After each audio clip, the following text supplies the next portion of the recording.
Nous évoluons dans un espace-temps-dimension qui est régi par des lois universelles. C'est-à-dire, il existe des lois universelles qui contrôlent, qui gouvernent notre monde. Que vous y croyez ou que vous n'y croyez pas, ces lois universelles sont à l'œuvre pour tout le monde pareil, à chaque milliseconde dans votre existence.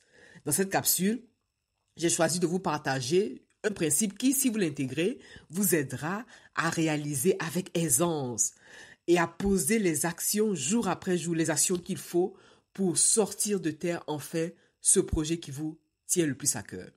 J'aime beaucoup partager mon histoire pour que vous puissiez comprendre que finalement, on est pareil, hein? On est pareil. Oui, le challenge auquel vous faites face aujourd'hui, je suis moi-même passé par là. Et aujourd'hui, je me tiens devant vous parce que je veux vous partager mon expérience pour que vous puissiez vous dire, moi aussi, je suis capable d'y arriver. Parce que oui, ça n'a pas été facile. Lorsque je pars d'Abidjan pour arriver en Europe, l'un des événements, en tout cas les événements les plus challengeants, l'un des événements qui a été en tout cas plusieurs événements, hein, mais les événements qui ont été les plus challengeants pour moi, c'était la perte d'être cher. Et comme j'aime à le dire, on est tous confrontés à ça.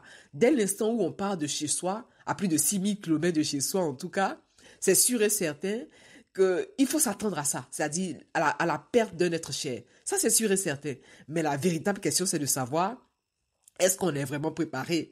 Et moi, je pense que pour ma part, j'y étais pas du tout préparé. D'ailleurs, on n'est jamais préparé à ce genre de situation. Oui, je dirais que la prière m'a beaucoup aidé. Mais ce qui m'a soutenu aussi, disons-le, sans état d'âme, c'est surtout ma volonté d'y arriver. La décision, vraiment, la décision, c'est, vous savez, lorsque vous tapez du poing de la table, lorsque vous tapez, vous dites stop. Voilà, et c'est ce stop-là qui est sorti du plus profond de mon être parce que ma douleur était trop forte. La douleur était trop forte au point où je me rappelle que presque tous les soirs, je pleurais. J'avais même du papier absorbant sur mon oreiller, tellement je pleurais. Mais c'est pas en pleurant que vous aurez les solutions, c'est en vous levant et en décidant que la douleur que vous traversez aujourd'hui, vous voulez décider que cette douleur-là va pas déterminer votre circonstance. Que cette douleur-là va pas déterminer ce que vous allez être, ce que vous allez devenir. Oui, la douleur est un fait. Mais la façon dont vous percevez cette douleur, la façon dont vous abordez les situations, la façon dont vous abordez les circonstances de votre existence va déterminer ce que vous allez être, faire et avoir. Parce que c'est pas la douleur en elle-même qui est déterminante, mais c'est la perception que vous avez de la douleur qui est déterminante.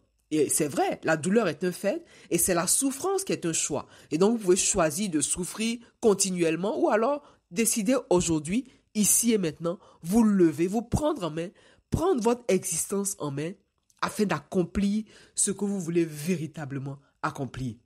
Et c'est cette décision-là que j'ai prise. Je vais dire par la force des choses, hein, de toute façon. J'avais le choix ou j'avais le choix. Je décidais ou je décidais. Et donc, c'est cette décision-là que j'ai prise et c'est cette force-là qui m'anime et c'est avec cette force-là que je vais vous partager ce principe ici et maintenant. Puisque nous évoluons dans un espace-temps-dimension, le principe qui est lié à cet espace-temps-dimension, c'est le passé, le présent et le futur. La subtilité dans le passé, le présent et le futur, c'est qu'ils ne sont pas séparés. C'est-à-dire, le passé dont on parle là, n'est pas séparé du présent et le futur dont vous parlez, le futur dont vous imaginez ce futur-là est intimement lié à votre présent, à votre ici et votre maintenant. Et donc, quelle est la clé? La clé, c'est de changer votre façon de concevoir le passé, votre façon de concevoir le futur. La clé ici, c'est que tout réside dans le présent. Supposons que vous voulez accomplir quelque chose, supposons que vous voulez réaliser le projet qui vous tient le plus à cœur. C'est l'action d'aujourd'hui qui va déterminer le futur. Parce que ce que vous êtes aujourd'hui, là, les résultats que vous avez aujourd'hui viennent des décisions que vous avez prises dans le passé ou même des décisions que vous n'avez pas prises. Hein. Donc, ce que vous voulez être demain, là, est intimement lié aux actions que vous posez aujourd'hui.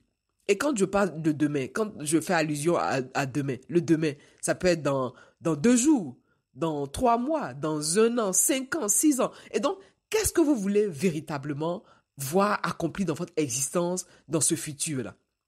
La clé, c'est de procéder par la modification de vos actions. Et puisque vos actions sont liées à votre parole, et puisque votre parole est liée à votre pensée, vous allez naturellement commencer par modifier votre mindset. Modifier ce mindset-là pour pouvoir aligner ces actions d'ici et maintenant, les actions du présent, à votre résultat du futur.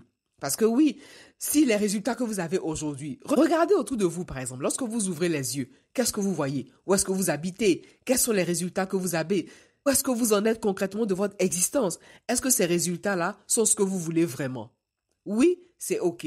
Mais si ces résultats ne sont pas à la hauteur de vos espérances, ce que vous voulez faire, c'est modifier l'action immédiate, l'action dans le présent, c'est-à-dire modifier la façon dont vous agissez ici et maintenant, la façon dont vous agissez dans le quotidien, là. C'est ce que vous voulez modifier pour pouvoir réaliser enfin ce que vous voulez réaliser enfin, ce projet qui vous tient véritablement à cœur et comprendre définitivement que le passé, le présent, le futur sont intimement liés. D'ailleurs, vous connaissez certainement cette phrase. Nous vivons dans un présent perpétuel. Qu'est-ce que ça veut dire? Il n'y a pas de passé, il n'y a pas de futur. Seul le présent est déterminant. Et donc, vous voulez utiliser ce présent-là avec parcimonie. Vous voulez l'utiliser en conscience pour pouvoir créer ce que vous voulez voir dans votre existence dans le futur. Et enfin, sortir de terre ce projet qui vous tient véritablement à cœur.